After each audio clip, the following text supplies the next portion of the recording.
Hi friends, postal department ఎగ్జామ్స్కి సంబంధించి postal GDS to MTS postmen అలాగే పోస్టల్ అసిస్టెంట్ ఎగ్జామ్స్లో పోస్టల్ ఇన్ఫర్మేషన్ అనే టాపిక్ నుండి అయితే కొన్ని క్వశ్చన్స్ అయితే ఇవ్వడం జరిగింది ఫ్రెండ్స్. ప్రజెంట్ ఈ వీడియోలో పోస్టల్ ఇన్ఫర్మేషన్ గురించి అయితే తెలుసుకుందాం. ఫ్రెండ్స్, పోస్టల్ డిపార్ట్మెంట్ అనేది మినిస్ట్రీ ఆఫ్ కమ్యూనికేషన్ కిందకి వస్తుంది ఫ్రెండ్స్. గుర్తుపెట్టుకోండి ఫ్రెండ్స్, మినిస్ట్రీ ఆఫ్ కమ్యూనికేషన్ కిందకైతే మన పోస్టల్ డిపార్ట్మెంట్ అనేది వస్తుంది. ప్రజెంట్ మినిస్ట్రీ ఆఫ్ కమ్యూనికేషన్ శాఖకు మంత్రి ఎవరంటే జ్యోతిరాదిత్య సింధియా. ఫ్రెండ్స్ గుర్తుపెట్టుకోండి, Jyotiraditya Scindia ministry of communications అతను. అలాగే ఎంఓఎస్ మినిస్ట్రీ ఆఫ్ స్టేట్స్ ఎవరంటే పెమ్మసాని చంద్రశేఖర్ ఎవరంటే మన ఆంధ్రప్రదేశ్కి సంబంధించి తెలుగుదేశం పార్టీకి చెందిన గుంటూరు ఎంపీ ఫ్రెండ్స్. పెమ్మసాని చంద్రశేఖర్ అనే అతను గుంటూరు ఎంపీ ఫ్రెండ్స్. ఇప్పుడు టాపిక్లోనికి వెళ్తే, రాజ్యాంగంలోని ఆర్టికల్ 19(1) ప్రకారం అందరికీ సమాచారం తెలుసుకునే హక్కు ఉంది ఫ్రెండ్స్. సమాచారం తెలుసుకునే హక్కు అందరికీ ఉంది కాబట్టి 2005వ సంవత్సరం అక్టోబర్ 12వ తారీఖున ఆర్టీఐ సమాచార హక్కు చట్టం అనేది తీసుకువచ్చారు. 2005వ సంవత్సరం అక్టోబర్ 12వ తారీఖున ఆర్టీఐ చట్టం అయితే తీసుకొచ్చారు ఫ్రెండ్స్. మన ఏపీ అంటే ఉమ్మడి ఏపీ, ఆంధ్రప్రదేశ్, తెలంగాణ విడిపోక ముందులో 2005 అక్టోబర్ 13న అయితే ఈ చట్టం అమలయ్యింది. ఇప్పుడు ఎగ్జామ్లో తెలంగాణలో ఆర్టీఐ చట్టం ఇప్పుడు అమలైంది అని అడిగారు అనుకోండి ఫ్రెండ్స్, మీరైతే 2005 అక్టోబర్ 13 అనే పెట్టండి ఫ్రెండ్స్. ఎందుకంటే అప్పటికి ఉమ్మడి ఆంధ్రప్రదేశ్ ఉంది కాబట్టి. సెపరేట్గా ఆంధ్రప్రదేశ్ వాళ్ళకి అడిగితే 2005 అక్టోబర్ 13 ఈ చట్టం అమలైందని ఆన్సర్ పెట్టవచ్చు ఫ్రెండ్స్. నెక్స్ట్, పోస్టల్ వ్యవస్థ గురించి తెలుసుకుందాం. చరిత్ర, హిస్టరీ ఆఫ్ పోస్టల్ సిస్టమ్. తపాలా శాఖ అనేది సమాచార వ్యవస్థకు చెందింది. సమాచార వ్యవస్థలో చాలా ఉంటాయి ఫ్రెండ్స్. పోస్టల్ డిపార్ట్మెంట్ ఉంటుంది, పత్రికా వ్యవస్థ ఉంటుంది, టెలికమ్యూనికేషన్ ఉంటుంది, అలాగే ఎలక్ట్రానిక్ మీడియా అంటే టీవీ, రేడియో ఎక్సెట్రా ఇవన్నీ కూడా సమాచార వ్యవస్థకు చెందినవే ఫ్రెండ్స్. అలాగే తపాలా శాఖ కూడా అంటే పోస్టల్ డిపార్ట్మెంట్ కూడా సమాచార వ్యవస్థ కిందకే చెందుతుంది ఫ్రెండ్స్. ప్రాచీన కాలంలో తపాలా వ్యవస్థ ప్రారంభించిన వంశం అంటే తపాలా వ్యవస్థకు ప్రాముఖ్యత కూడా ఇచ్చిన వంశం ఏదైనా ఉందంటే ప్రాచీన కాలంలో మౌర్య వంశం ఫ్రెండ్స్. గుర్తుపెట్టుకోండి, మౌర్య వంశం. ప్రాచీన కాలంలో రాజ్యంలోని విషయాలను రహస్యంగా అందించే వారిని వేగులు అంటారు. అంటే ఒక రాజ్యంలోని విషయాలు వేరే రాజ్యంలో తెలుసుకోవాలంటే వేగుల ద్వారా తెలుసుకునే వాళ్ళు ఫ్రెండ్స్. నెక్స్ట్, పావురాల ద్వారా లేఖల పంపి కూడా తెలుసుకున్నారు ఫ్రెండ్స్. పక్షుల ద్వారా తెలుసుకున్నారంటే అవి పావురాలు ఫ్రెండ్స్. నెక్స్ట్, కాలక్రమేణా సైనికులు గుర్రాల మీద వెళ్ళి ఒక క్లాత్ మీద రాసి సమాచారాన్ని పంపించేవారు. ఒక రాజ్యం నుండి ఇంకో రాజ్యానికి గుర్రం మీద ఒక క్లాత్ పెట్టి ఆ క్లాత్కి రాసి పంపించేవాళ్ళు ఫ్రెండ్స్. అలాగే మధ్యయుగ కాలంలో బానిస వంశంలో ఇల్టుట్మిస్ కొంత ప్రాముఖ్యతనైతే ఇచ్చాడు ఫ్రెండ్స్. తపాలా శాఖకు కొంత ప్రాముఖ్యత ఇచ్చింది మధ్యయుగ కాలంలో. బానిస వంశంకి సంబంధించిన ఇల్టుట్మిస్ ఇచ్చారు. అలాగే అల్లావుద్దీన్ ఖిల్జీ, తుగ్లక్ వీరిద్దరూ కూడా గుర్రం పాదచారుల ద్వారా తపాలా సేవలు కల్పించారు. వాళ్ళిద్దరూ కూడా గుర్రము పాదచారులు అంటే నడిచి సమాచారాన్ని అయితే కొంతమంది తీసుకుని వెళ్ళేవారు ఫ్రెండ్స్ గుర్రం ద్వారా. అలాగే నడుచుకుని కొంతమంది సేవలు అయితే కల్పించేవారు. నెక్స్ట్ ఇది ఇంపార్టెంట్ ఫ్రెండ్స్, అందరూ గుర్తుపెట్టుకోండి. సూర్ వంశస్థుడైన షేర్షా, అతని ఒరిజినల్ నేమ్ ఫరీద్. సూర్ వంశస్థుడైన షేర్షా గ్రాండ్ ట్రంక్ రోడ్ వెంబడి సరాయిలు అనే గృహాలు కట్టాడు.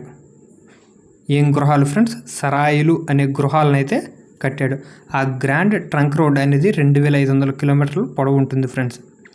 గుర్తుపెట్టుకోండి ఫ్రెండ్స్, ఇక్కడ నుండి అయితే మనకి ఎగ్జామ్లో క్వశ్చన్ అడిగే ఛాన్స్ అయితే ఉంది. సూర్ వంశస్థుడైన Sher Shah Farid, original name Farid, Grand Trunk Road వెంబడి సరాయిలు అనే గృహాలు కట్టాడు. ఈ గృహాలే అంటే సరాయిలు అనే గృహాలే తపాలా కేంద్రాలుగా కూడా ఉపయోగించేవారు ఫ్రెండ్స్. ఆ గృహాలనే తపాలా కేంద్రాలుగా ఉపయోగించారు ఫ్రెండ్స్. అలాగే నెక్స్ట్ చూసుకుంటే షేర్షా, సూర్ వంశస్థుడైన షేర్షా అంచెల తపాలా వ్యవస్థను ప్రవేశపెట్టాడు. అంచెల తపాలా వ్యవస్థ అంటే ఏంటంటే, ఇప్పుడు ఆల్రెడీ సరాయిలు అనే గృహాలు కట్టాడు కదా ఫ్రెండ్స్. అంటే ఒక పాయింట్ టు ఇంకో పాయింట్, ఇంకో పాయింట్ టు ఇంకో పాయింట్, అలాగా అంటే A to B, B to C, ఇలాగా గృహాలను అయితే నిర్మించాడు ఫ్రెండ్స్. వాటిని సరాయిలు అంటారు. అవే అంచెల తపాలా వ్యవస్థకు నాంది పలికాయి ఫ్రెండ్స్. అందుకే షేర్షా అంచెల తపాలా వ్యవస్థను అయితే ప్రవేశపెట్టడం జరిగింది ఫ్రెండ్స్. నెక్స్ట్, బాబర్ ఆగ్రా నుండి కాబూల్ వరకు సమాచారం సేకరణ అలాగే చేరవేయడం కోసం రన్నర్స్ను ఏర్పాటు చేశారు. రన్నర్స్ను బాబర్ ఏర్పాటు చేశాడు ఫ్రెండ్స్. ఆ రన్నర్స్ని ఎలా ఏర్పాటు చేశాడంటే, ప్రతి 36 మైల్స్కు 6 గుర్రాలను పెట్టారు. ప్రతి 36 మైల్స్కి 6 గుర్రాలను పెట్టి రన్నర్స్ ద్వారా అయితే సమాచారాన్ని సేకరణ చేరవేయడం అయితే చేశాడు ఫ్రెండ్స్. మొత్తం మీదుగా 3400 గుర్రాలను అయితే యూజ్ చేశాడు friends Babar. Friends, present post office స్వరూపం అనేది పూర్తిగా మారిపోయింది. Present mails, parcels, packing, stamps, IPBP అంటే ఇప్పుడు Indian postal payment banks, deposits, ఎస్బీలు, ఆర్డీలు, ఇటువంటి పిఓఎస్బీస్, ఇవన్నీ అయితే ఇప్పుడు ప్రజెంట్ పోస్ట్ ఆఫీస్ ద్వారా అయితే మనకు సేవలు అయితే అందుతున్నాయి ఫ్రెండ్స్. ప్రపంచంలో అతిపెద్ద తపాలా వ్యవస్థ మన ఇండియాకే చెందింది ఫ్రెండ్స్. మన భారతదేశంలోనే ఉంది. మన భారత తపాలా వ్యవస్థ అనేది ప్రపంచంలో అతిపెద్ద వ్యవస్థ ఫ్రెండ్స్. మన తర్వాత చైనా ఉంది. ప్రజెంట్ ఇండియాలో 1,64,987 పోస్ట్ ఆఫీసెస్ అయితే ఉన్నాయి. 2025 ప్రకారం 2025 సంవత్సరం ప్రజెంట్ ఇప్పటికీ 1,64,987 పోస్ట్ ఆఫీసెస్ అయితే ఉన్నాయి. ఇదైతే గుర్తుపెట్టుకోవడానికి కూడా ప్రయత్నించండి ఫ్రెండ్స్, ఇంపార్టెంట్. అలాగే ప్రజెంట్ 4,50,000 మంది ఎంప్లాయీస్ అయితే ఉన్నారు ఫ్రెండ్స్. నెక్స్ట్, భారత్లో బ్రిటిష్ వారు 1764-66 మధ్యకాలంలో పోస్ట్ ఆఫీసులను అయితే ప్రారంభించారు. 1764-66 కాలంలో పోస్ట్ ఆఫీసులు అయితే ప్రారంభించారు ఫ్రెండ్స్. 1766 సంవత్సరంలో రాబర్ట్ క్లైవ్, అప్పటి బెంగాల్ గవర్నర్, ప్లాసీ యుద్ధ విజేత అయిన Bengal governor Robert Clive regular postal విధానాన్ని అయితే ప్రవేశపెట్టాడు. నెక్స్ట్, మనకి జీపీఓస్ అంటే జనరల్ పోస్ట్ ఆఫీసెస్ అయితే బ్రిటిష్ వారు అయితే ఏర్పాటు చేయడం జరిగింది. First GPO Calcutta GPO general post office, Calcutta general post office అనేది విలియం కోర్ట్లో ఏర్పాటు చేశారు ఫ్రెండ్స్. వారన్ హేస్టింగ్ అయితే ఆ కాలంలో బెంగాల్ గవర్నర్గా ఉన్నారు. ఎప్పుడు ఏ సంవత్సరంలో ఏర్పాటు చేశారంటే 1774వ సంవత్సరం మార్చ్ 31వ తారీఖునైతే కలకత్తా జీపీఓని విలియం కోర్ట్లో ఏర్పాటు చేశారు ఫ్రెండ్స్. నెక్స్ట్, మద్రాస్ జీపీఓని వారన్ హేస్టింగ్స్ కాలంలో 1786 జూన్ 1వ తారీఖున ఏర్పాటు చేయడం జరిగింది. ముంబై జనరల్ పోస్ట్ ఆఫీస్ అంటే ముంబై జీపీఓని సర్ జాన్ షోర్ కాలంలో 1794వ సంవత్సరంలో ఏర్పాటు చేశారు. ఇప్పుడు మనకి ఎగ్జామ్లో ఇలా అడగొచ్చు ఫ్రెండ్స్, ఫస్ట్ జీపీఓని ఎప్పుడు ఏర్పాటు చేశారు అంటే కలకత్తాలో ఏర్పాటు చేశారు. 1774 సంవత్సరంలో ఏర్పాటు చేశారని అయితే మీరు ఆన్సర్ పెట్టవలసి ఉంటుంది. లేదంటే ఇలా కూడా అడగవచ్చు, ఆర్డర్ వైజ్ అని అడగవచ్చు. ఎగ్జాంపుల్కి భారతదేశంలో జీపీఓస్ ఏర్పాటు చేసిన క్రమం, వరుస క్రమం అంటే కలకత్తా, మద్రాస్, ముంబై. ఇది option A. Mumbai, Madras, Calcutta option B. Madras, Calcutta, Mumbai option C. D ఏది లేదు. మనకైతే మాత్రం గుర్తుపెట్టుకోండి ఫ్రెండ్స్, వరుస క్రమం ఆప్షన్ ఏ కలకత్తా, మద్రాస్, ముంబై. ఇదైతే వరుస క్రమం ఫ్రెండ్స్, గుర్తుపెట్టుకోండి. 1774లోనే ఏర్పాటు చేయడానికి కారణం ఏంటంటే మనకి 1773వ సంవత్సరం నుండి రెగ్యులేటింగ్ యాక్ట్స్ అనేవి బ్రిటిష్ వారు ప్రవేశపెట్టారు. ఆ యాక్ట్స్ ప్రవేశపెట్టిన తర్వాత నుండి వాళ్ళు ఏమైనా అంటే ఇప్పుడు మనకి సుప్రీంకోర్టు ఏర్పాటు చేశారన్న రెగ్యులేటింగ్ యాక్ట్ చేసిన తర్వాత సుప్రీంకోర్టు కూడా ఏర్పాటు చేశారు ఫ్రెండ్స్. ఆ విధంగానే మనకి ఇక్కడ కలకత్తా జీపీఓని కూడా ఏర్పాటు చేయడం జరిగింది ఫ్రెండ్స్ 1774వ సంవత్సరంలో. అలాగే first line of post communication was open on railway అంటే ఆర్ఎంఎస్ ఇప్పుడు ఏర్పాటు చేశారంటే 1854వ సంవత్సరం సెప్టెంబర్ 18వ తారీఖు friends. Next mail steamer service introduced in India. Mail steamer services అనేది ఇండియాలో ఎప్పుడు ప్రవేశపెట్టారంటే 1859వ సంవత్సరం మే 28వ తారీఖు కలకత్తా అండ్ పోర్ట్ బ్లేయర్ మధ్య అయితే ప్రవేశపెట్టారు. ప్రజెంట్ పోర్ట్ బ్లేయర్ పేరు మార్చడం జరిగింది శ్రీ విజయపురం. ఫ్రెండ్స్ ఇక్కడ రెగ్యులేటింగ్ యాక్ట్ అనేది ఇంపార్టెంటే కానీ దీని నుంచి అయితే అది ఏర్పాటు అయితే చేయలేదు ఫ్రెండ్స్. అంటే అప్పటి నుండి ఏవైనా పెద్ద పెద్ద సంస్థలు అయితే ఏర్పాటు చేశారు, అది main concept friends. Regulating act 1773లో తీసుకొచ్చారు. అలాగే మోడర్న్ ఇండియాలో చూసుకుంటే 1837వ సంవత్సరంలో గవర్నర్ జనరల్ ఆక్లాండ్ కాలంలో పోస్టల్ వ్యవస్థకైతే అంకురార్పణ చేయడం జరిగింది ఫ్రెండ్స్. ఆ టైంకి ఉన్న కొన్ని ఓల్డ్ సర్కిల్స్ అయితే చూసుకుందాం. నార్త్ వెస్ట్ ప్రావిన్సెస్ సర్కిల్ అనేది 1839వ సంవత్సరంలో ఏర్పాటు చేశారు. పంజాబ్ సర్కిల్ 1860 సంవత్సరంలో పంజాబ్ సర్కిల్లో పంజాబ్, హర్యానా, పాకిస్తాన్ కలిపి అయితే ఉన్నాయి ఫ్రెండ్స్. బర్మా సర్కిల్ 1861వ సంవత్సరం ప్రజెంట్ ఇప్పుడు మయన్మార్గా పిలుస్తున్నారు ఫ్రెండ్స్.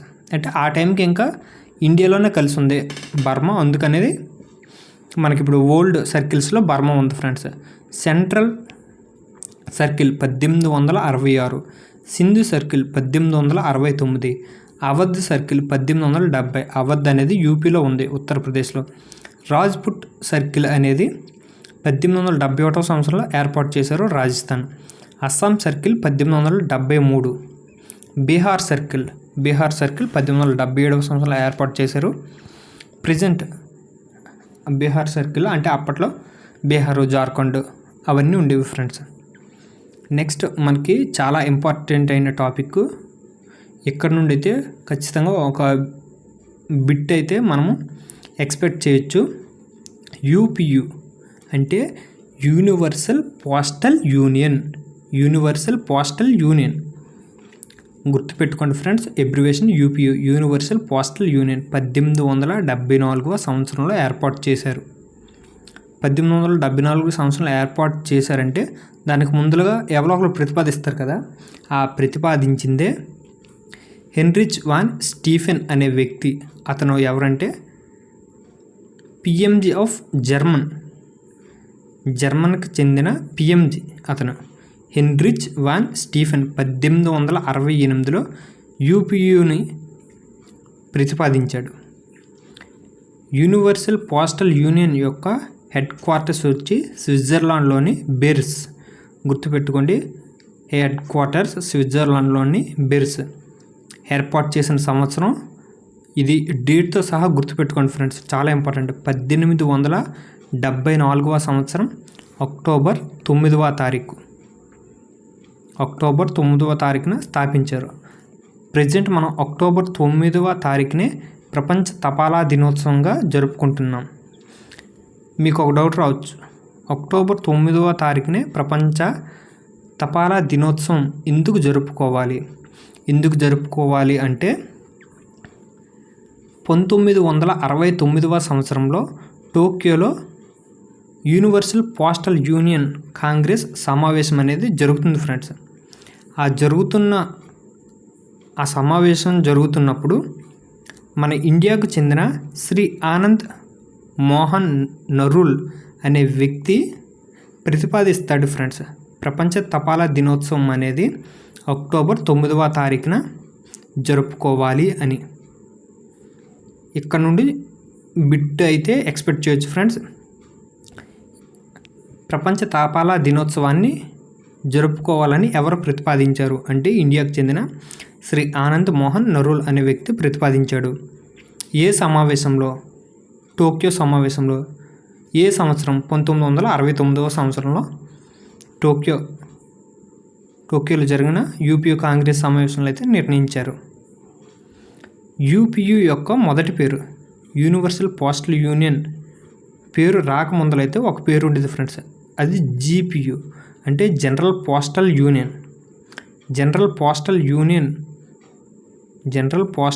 అనే పేరు అయితే ఫస్ట్ ఉండేది. ఇందులో అప్పుడు సభ్య దేశాలు 22 ఉండేవి.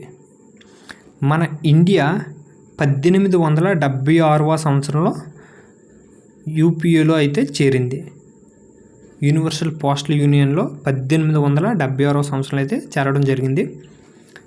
జీపీయూ అంటే ఫస్ట్ జీపీయూ అని చెప్పాం కదా, జనరల్ పోస్టల్ యూనియన్, అది ఇప్పుడు ప్రజెంట్ యూనివర్సల్ పోస్టల్ యూనియన్గా 1878వ సంవత్సరంలో అయితే మార్చారు ఫ్రెండ్స్. ప్రజెంట్ యూపీయూలో సభ్య దేశాలు వచ్చేసి 193 ఉన్నాయి ఫ్రెండ్స్. 193 సభ్య దేశాలు అయితే ఉన్నాయి. మనకి ఒకవేళ ఎగ్జామ్లో అడిగాడు అనుకోండి, అడిగితే 192 లేదంటే 200 180 150 అని అడిగారు అనుకోండి 192 అని పెట్టండి. అంటే 192 193 ఇలాగే అడగొచ్చు ఫ్రెండ్స్. 192 193 ఆప్షన్లో అడుగుతాడు ఫ్రెండ్స్. ఒకేసారి 192 193 అనే ఆప్షన్స్ అయితే ఇవ్వడు ఫ్రెండ్స్. ఒకవేళ వాళ్ళకి ఇచ్చాడంటే ఖచ్చితంగా ఆ బిట్ అనేది మనకి యాడ్ అవుద్ది ఫ్రెండ్స్. ఒక మార్క్ అయితే ఖచ్చితంగా యాడ్ అవుద్ది, లేదంటే బిట్ని అయితే డిలీట్ చేస్తాడు ఫ్రెండ్స్. దగ్గర నెంబర్ అయితే ఆల్మోస్ట్ 99% అయితే ఇవ్వకపోవచ్చు friends. Present UPU universal postal union అనేది second oldest organisation in the వరల్డ్లోనే ఓల్డెస్ట్, చాలా పాత ఆర్గనైజేషన్ ఫ్రెండ్స్ ఇది. ఫస్ట్ ఆర్గనైజేషన్ అయితే ఇంటర్నేషనల్ టెలికమ్యూనికేషన్ యూనియన్ అనేది ఫస్ట్ ఆర్గనైజేషన్ ఓల్డెస్ట్లో, సెకండ్ అయితే UPU friends. Present UPU director వచ్చి మసాహికో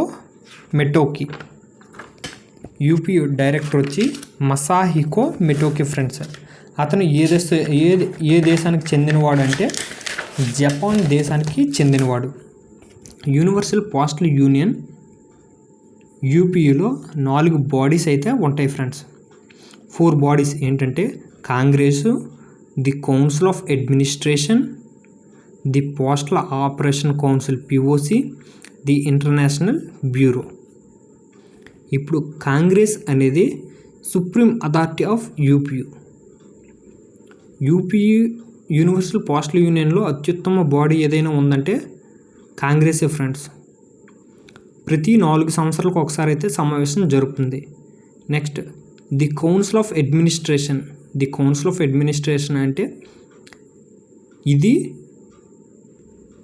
అన్ని యాక్టివిటీస్ని అయితే సూపర్వైజ్ చేస్తుంది ఫ్రెండ్స్. కాంగ్రెస్ తీసుకునే నిర్ణయాలని ఇవన్నిటిని అయితే యాక్టివిటీస్ ఉంటాయి కదా, వాటిని అయితే సూపర్వైజ్ చేయడానికైతే ది కౌన్సిల్ ఆఫ్ అడ్మినిస్ట్రేషన్ అనేది ఉంటుంది.